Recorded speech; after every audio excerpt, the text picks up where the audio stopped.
If osteoporosis medications like denosumab and bisphosphonates are supposed to treat osteoporosis and prevent fractures, why is there an increased rare risk of thigh bone fractures?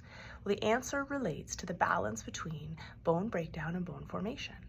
There are cells called osteoclasts which break down bone, and there are cells called osteoblasts which build bone, and that their activity is coupled because the osteoclasts will break down the bone and the osteoblasts will then build it up again. And this is really important for repairing microdamage in bone. In people who are losing bone or who have osteoporosis, their bone breakdown often outpaces bone formation, so they're losing bone over time.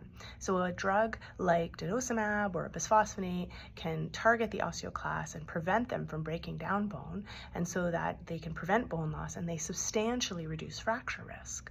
However, in some people, there is a risk that they will have a thigh bone fracture. This risk is very rare, but it's thought to be related to the accumulation of microdamage with long-term use of these medications.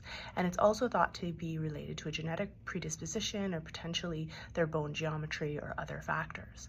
However, the risk of this rare thigh bone fracture is very low compared to the risk of having an osteoporotic fracture if you have low bone mass and you are untreated.